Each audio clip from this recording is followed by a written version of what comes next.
Imagine a world where death moves faster than prayer. Every bell toll is not for ceremony, but a warning. Would you survive if every shadow around you might carry death? The year is 1347, and a silent killer drifts across Europe on merchant ships. They called it the Black Death, a plague so horrifying, entire cities disappeared in weeks. But this is not just history, it's a nightmare that shaped the world we live in. Stay with me, because the most terrifying part is not how it began, but how it never truly ended. Picture this: a crowded medieval street, children laughing as they chase one another through filth, while only meters away, a rat scurries with a flea, already carrying death on its back. They don't know it yet, but their game will end in silence. In the year 1347, Europe was alive, yes, but it was also rotting beneath the surface. And here's the truth no one wants to hear. The plague wasn't a storm suddenly crashing into their world. It was already inside it, feeding on everything people thought was normal. Cities were bursting with life, yet reeked of decay. Narrow alleyways overflowed with waste. Pigs and dogs scavenged in the same streets where people bought bread. Would you survive in a world where every breath might carry disease, and you didn't even know it? The church told people that illness was punishment for sin, not filth. Kings and nobles assured their people that God would protect them. But how could faith shield you from what lurked in the dark corners, waiting to erupt? Trade was Europe's pride. From Asia to the Middle East, from Constantinople to Venice, caravans and ships carried gold, spices, silk, and something far deadlier. The very roots that built Europe's wealth would also carry its destruction. In every crate of grain, in every ship's hold filled with rats, the plague traveled unseen. Imagine being a sailor, coughing blood in the darkness of a ship's cabin, wondering if the sea itself was cursed. This was a world of faith, fear, and superstition. Medicine was bloodletting, prayers, and herbs stuffed into bags. If your child fell ill, would you turn to a doctor in a bird mask or fall to your knees and beg the heavens for mercy? Both choices ended the same way. People trusted rituals and charms, not science, because science hadn't yet been born. And so when the first fevers appeared, who would even recognize them as the start of the greatest catastrophe in history? Daily life looked ordinary. Farmers in the fields, bakers kneading dough, priests ringing bells for mass. But beneath that rhythm, Europe was fragile. Wars had bled kingdoms dry, and famine had already killed thousands just decades before. The continent was weak, wounded, and perfectly prepared for something far worse. And then came the rats. They were everywhere, gnawing, feeding, multiplying. Do you think anyone noticed the fleas in their fur? Do you think anyone suspected that one tiny bite could destroy millions of lives? To the people of the 14th century, a rat was just another nuisance. To us, it was death in disguise. Here's the chilling part. The people thought they were safe. Their markets bustled. Their churches comforted them. Their rulers promised stability. But safety was the greatest illusion of all. The Black Death was already waiting, already spreading, already hungry. And when the first infected ships docked, it was as if hell itself had slipped its chains. This is the world just before the nightmare began. A world blind to the enemy already in its midst. A world about to learn that the true horror of the Black Death was not how it started, but how fast it consumed everything in its path. And once it began, there was no going back. Imagine standing on the docks of Messina, waiting for ships to arrive with treasures from the east, only to see them crawling with death. Sailors lay collapsed on the decks, their skin blotched black, their mouths foaming blood. Would you dare to step closer, or would you run, knowing something unholy had just entered your city? In October 1347, this scene played out. And from that moment, Europe was never the same. The ships had come from the Crimea, where rumors already whispered of sickness so brutal that armies collapsed mid-battle. But the people of Genoa and Messina weren't prepared. When the first sailors stumbled onto land, carrying fever, swelling, and the stench of decay. The plague leapt from ship to shore like fire to dry grass. Within days, it was everywhere. Here's the terrifying detail. No one understood what they were dealing with. Some thought it was poison in the air, miasma. Others whispered of curses or divine wrath. But there was no logic that could explain why neighbors, friends, even entire families collapsed in hours. How do you fight an enemy you can't see? How do you protect yourself when even touching a loved one means sealing your fate? In Genoa, panic erupted. People fled into the countryside, desperate to escape. But with them, they carried the plague further inland. This is one of the cruelest truths of the Black Death. In running from it, people only spread it faster. And still, no one knew. They thought leaving the city would save them. In reality, they had already been marked. Would you believe that the very bells that tolled for prayer soon tolled endlessly for the dead? Churches overflowed with bodies. Priests collapsed mid-sermon, and grave diggers couldn't keep up. In Messina, citizens begged the authorities to drive the ships back to sea. But it was too late. The disease had already taken root. By the time they tried to resist, death was multiplying faster than their fear. Picture the symptoms. Fever burning through the body, swellings the size of apples rising in the groin and under the arms, skin turning dark and purple as blood vessels ruptured. Would you recognize this as a sickness, or believe the devil himself had touched you? For most, it didn't matter. Once the first swelling appeared, death usually followed within days. And yet, life went on. Markets still opened. Soldiers still marched. Merchants still traded. But behind every handshake, every breath, every shared loaf of bread, death was hiding. The ports of Genoa and Messina weren't just entry points, they were ground zero, the beginning of a chain reaction that would engulf Europe. And here's the most chilling part. No one realized that this was just the beginning. As the ships drifted across the Mediterranean, docking in Marseille, Pisa, Venice, Barcelona, the plague traveled with them. Every new port meant a new battlefield. And every city thought, at first, that they were immune. But the plague did not stop. It would not stop. From one ship came thousands of corpses. From one city came a continent in flames. And the people of Europe, blind and desperate, had no idea what kind of storm they were about to endure. Because the horror of Genoa and Messina was not the climax, it was only the spark. And what came next would make this look like a warning. What does it look like when death takes over your body, piece by piece? For the victims of the Black Death, it began with a fever, sweat pouring, chills racking the bones, and weakness spreading through every limb. But this was only the first step.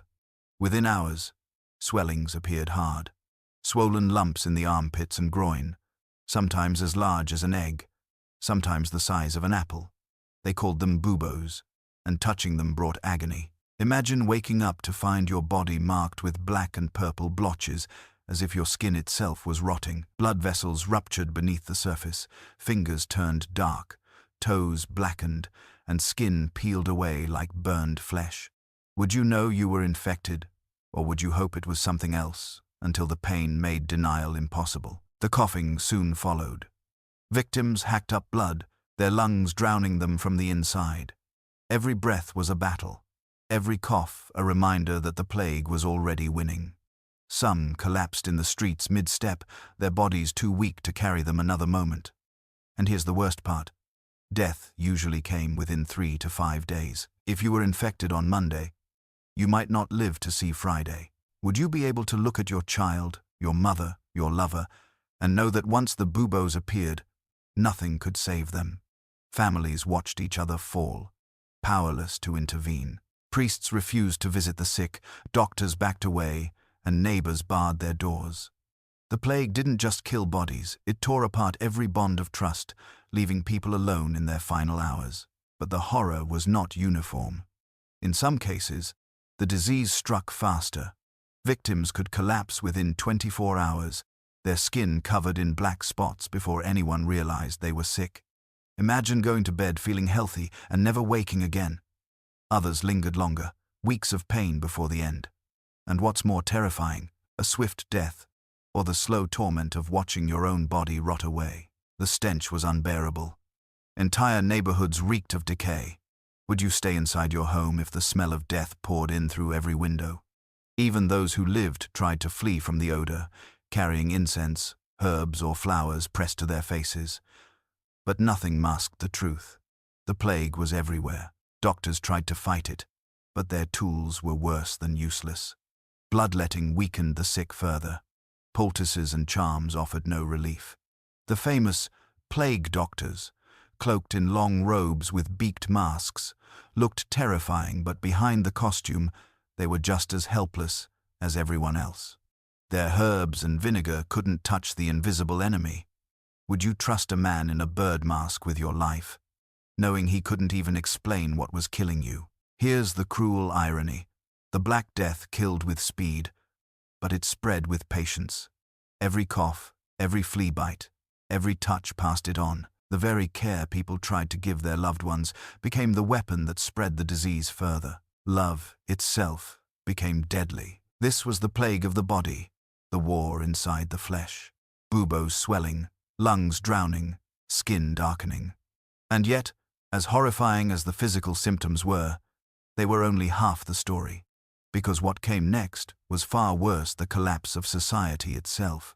And that collapse began not in silence, but in screams. What happens to a society when death visits every street, every home, every breath? In the wake of the plague, Europe unraveled. Families abandoned one another, villages emptied overnight, and entire cities turned into ghost towns. Would you open your door if you knew your neighbor might carry death inside? Most didn't. And so, behind locked shutters, people waited, terrified of a knock, terrified of silence, terrified of everything. The bells never stopped ringing. Imagine the sound, funeral after funeral, the clang echoing through streets until you couldn't tell where one ended and another began. Priests collapsed mid-prayer. Grave diggers fell into the very pits they dug, and soon the dead far outnumbered the living. How do you bury an entire city when the living are too few or too afraid to dig the graves? The answer was chilling. You don't. Mass graves swallowed hundreds at a time. Layers of bodies stacked like firewood, dirt thrown hastily over them as if covering a shame too great to face. Markets, once loud with chatter, fell silent. Merchants vanished. Trade collapsed. Who would buy silk or spices when tomorrow you might not live to wear them? Fear infected commerce as quickly as the plague infected lungs. And here's the truth no one could ignore. Money couldn't buy safety. Kings and beggars alike rotted the same way. In towns and villages, panic turned neighbors into enemies. People accused one another of spreading the disease, whispering of curses, witchcraft, or poisons poured into wells. Would you trust anyone, if trust itself could mean death? Soon, suspicion spread faster than the plague. Strangers were beaten. Minorities were hunted, and mobs roamed the streets, searching for someone, anyone to blame. Fear also broke families. Parents abandoned sick children. Lovers left one another to die alone. Even mothers refused to nurse their own infants. Can you imagine the terror it takes for a mother to turn from her child's cries? But in a world where touch meant infection, survival often meant cruelty. Love became dangerous. Compassion became fatal. Yet not everyone fled. Some clung to their faith, flooding churches and chapels to beg God for mercy. But when priests themselves began to fall, faith cracked. What do you believe in when even the holy men are carried to mass graves? Others turned to desperation. Processions of flagellants marched through towns, whipping their own backs bloody in hopes of cleansing the world of sin. But still, the plague spread. It was as if the more people bled, the more the plague laughed. The streets reflected the chaos. Dogs and pigs fed on corpses left unattended. Houses stood open, their owners long dead, their belongings untouched because no one dared to enter. Would you step into a neighbor's home if you smelled the rot inside? Or would you cross the street, covering your face, pretending not to notice the flies at the window? Here's the darkest twist. It wasn't just the disease that destroyed Europe. It was the fear. Fear turned cities into prisons, faith into doubt, neighbors into murderers, and once the fear took hold, no wall, no prayer, no king's army could stop it. This was the true power of the Black Death. It killed not only bodies, but the very fabric of society. But as Europe burned with fear, another tragedy began: a search for scapegoats, where innocent lives would be sacrificed in humanity's blind panic. And that story is even darker. When fear grows too heavy to carry, where does it go? In the years of the Black Death, it turned outward. People, powerless to stop the disease, sought enemies to blame. Would you believe that while the plague itself slaughtered millions, thousands more were murdered by their own neighbors in blind rage? Rumors spread like fire, that wells had been poisoned, that outsiders carried curses, that anyone was responsible for this horror. It's easier to believe in an enemy you can see than in a disease you cannot. And so suspicion fell on minorities, strangers, and the vulnerable. The Jewish communities of Europe became the first targets. Already isolated by prejudice, they were accused of spreading the plague deliberately, of plotting against Christians, of poisoning the water. Can you imagine being dragged from your home, not by the plague, but by the very people you once traded with, greeted, or even called friends? Entire neighborhoods were torched, men, women, and children slaughtered in pogroms while the plague raged on around them, as if human cruelty could compete with death itself. Here's the brutal irony. In many Jewish communities, the death tolls were no higher than anywhere else. They died the same. They suffered the same. But facts didn't matter. Fear demanded an explanation, and hatred gave one. Would you choose to see the truth, or would you embrace the lie if it gave you someone to blame? Most embraced the lie, and it wasn't just the Jews. Outsiders of every kind were hunted. Travelers, beggars, lepers, even midwives and healers all found themselves accused of bringing the plague. The sickest detail? Sometimes the very people who tried to help were the first to be executed. Witches were burned, healers drowned, foreigners beaten in the streets. The plague had already broken the body, but now it broke the soul. Picture this: a mob dragging a suspected poisoner into the marketplace, shouting, spitting, beating him before setting him on fire, all while the church bells rang for yet another funeral. Which is more horrifying, the disease that kills silently, or the violence that kills in screams?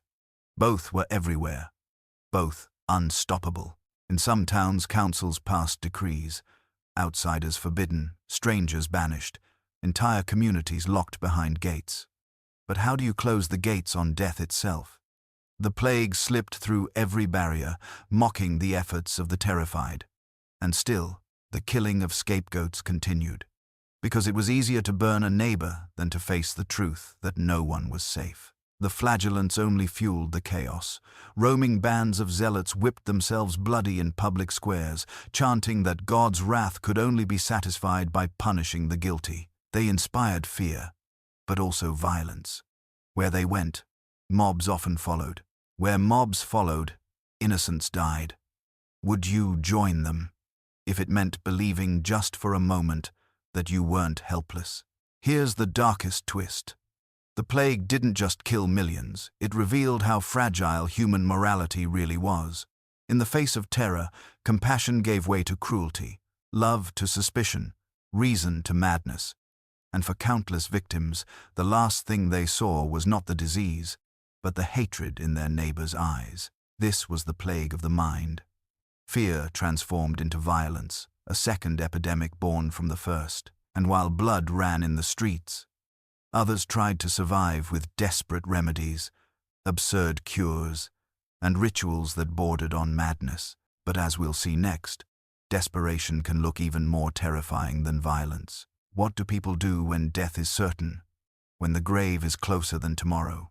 They lose themselves in madness. During the Black Death, Europe didn't just fight the plague, it fought its own terror with remedies so desperate they bordered on insanity. Would you smear your skin with human waste if someone swore it could keep you alive? Would you drink molten gold, knowing it might kill you faster? For thousands, the answer was yes. Doctors paraded through the streets, dressed in long black robes with terrifying beaked masks stuffed with herbs. Picture it. A figure with glassy eyes, a hooked beak, and hands that reek of vinegar, leaning over your bed. Would you feel safe or already buried? These so-called physicians prescribed bloodletting, slicing veins open as if draining life could cure death. Others mixed concoctions of crushed emeralds, arsenic, and mercury. Imagine your lips burning, your stomach twisting, as poison became your only hope. And then there were the remedies, whispered in taverns and marketplaces. Tie a dead chicken to your swollen buboes. Rub the fat of a snake across your sores. Carry a toad in your pocket to absorb the poison in your blood. Would you laugh at such madness or cling to it if it meant the difference between life and the grave? For the dying, there was no room for laughter. The streets turned into theaters of pain. Bands of flagellants marched barefoot from town to town, their chants echoing like funeral dirges. Picture the scene. Hundreds of men, stripped to the waist, lashing their own backs until rivers of blood stained the cobblestones. They believed their pain could save the world, that God would see their wounds and spare the rest. Crowds followed them, some weeping, others begging to be struck by the whips themselves, as if sharing in the blood might buy them mercy. Would you join them, letting leather cut your skin, just to believe for one fleeting moment that you were safe? But the madness did not stop with rituals. Here's the cruel twist. In trying to escape, people became the plague's messengers. Families fled cities, carrying the sickness into villages that had yet to see it. Isolation chambers were built, windows sealed shut, but even behind locked doors, the plague seeped through cracks, carried by the smallest flea. Where would you run if the enemy was already inside your walls? The very air reeked of fear. Bonfires were lit to purify the skies. Perfumes, flowers, and burning herbs filled homes until the smoke suffocated the living more than the disease. But could the sweet smell of roses really cover the stench of thousands rotting in the streets? Everywhere, hope transformed into absurdity, and absurdity into despair. Some believed that bathing opened the pores to disease. And so, in cities already drowning in filth, people stopped washing entirely. Imagine it. A world already choking on garbage, now reeking of sweat, fear, and decay, where dirt itself was thought to be salvation. Desperation is the most dangerous contagion of all. It spread faster than the plague itself, convincing people to carve open their bodies, drink poison, worship false cures, and bleed themselves in public squares. Would you surrender your reason if it gave you even one more day of hope? Most did. This was not medicine. This was madness. A civilization, broken and staggering, clutching at remedies that only deepened the nightmare. And yet, the true horror was still to come, not in the body, not in the blood, but in the world, the plague, left behind. What if I told you the Black Death never truly ended? By the early 1350s, Europe staggered out of its darkest years. The plague had ripped through towns and cities, leaving nearly half the population gone. Imagine walking through your street and realizing every second door is nailed shut forever. Would survival even feel like victory? At first, there was silence. The endless tolling of funeral bells slowed. Death carts stopped rattling over the cobblestones. Families stepped cautiously from their homes, blinking into a world that seemed emptied of life. But what kind of peace is it, when every shadow reminds you of the screams you once heard? The Black Death had passed, but it had carved scars into the earth itself. Entire villages vanished. Fields lay untended. Churches stood empty. And the countryside was dotted with abandoned farms where weeds grew through the cracks of homes. Would you dare to move into a house where you knew every family member had rotted inside? Survivors often didn't. Many of those homes remained untouched, as if cursed, as if even the living feared to disturb the silence of the dead. And yet, people tried to rebuild. Markets reopened, merchants returned, kings sought to restore order. But always, the survivors carried fear with them. Every cough became a warning, every fever a whisper that the plague had returned. Could you ever live normally again, knowing death once swept your world away in days? Here's the chilling truth. It did return. The Black Death wasn't a single storm, but a cycle, returning again and again. Every few years, every generation, like a ghost no one could exorcise. Imagine being a child, hearing your parents tell you about the nightmare of their youth, and then living it yourself. For centuries, people lived in the shadow of a killer that never truly left, and the scars went deeper than death counts. Labor shortages broke the chains of feudalism. With half the workforce gone, peasants demanded higher wages, and when lords refused, they walked away. From the ashes of the dead rose something unthinkable, a new kind of freedom. The rigid order of medieval society cracked open, but it was freedom built on graves. Faith itself was shaken. Churches had promised protection, but priests fell as easily as peasants. Would you keep believing? If you saw your priest collapse mid-sermon, some clung to religion harder, others abandoned it entirely, searching for answers in science, philosophy, or raw survival. The Black Death didn't just kill, it remade the human mind. So, was this truly the end, or just the beginning of a new world carved from suffering? The survivors lived on, yes, but in a Europe forever altered, and the plague itself? It never vanished. Even today, it lurks in corners of the world, flaring up in whispers, reminding us that it has only been sleeping. That is the cruelest ending of all. The Black Death did not stop. It only waits. What kind of world is left when half of humanity is gone? In the wake of the Black Death, Europe was a graveyard but also a crucible. From death, something new was forged. Would you call it survival or rebirth? The answer depends on whether you could bear the cost. The old order cracked. Lords who once commanded armies found their fields empty, their peasants gone. Survivors demanded wages, freedom, rights, and with so few hands to till the soil, they got them. The plague had killed millions, but it also killed feudalism. A new social world emerged, not by choice, but by necessity. The church, once untouchable, now carried the stain of failure. Priests had promised salvation, but their graves filled faster than the rest. Would you still kneel before an altar that had been powerless to save you? Some clung tighter to faith, searching for divine meaning in the nightmare. Others turned away, planting the first seeds of skepticism, of science, of a new age that would one day blossom into the Renaissance. Even art and literature shifted. Paintings filled with skulls, skeletons, and grim reminders of mortality. Writers spoke of fleeting life, of vanity, of death's certainty.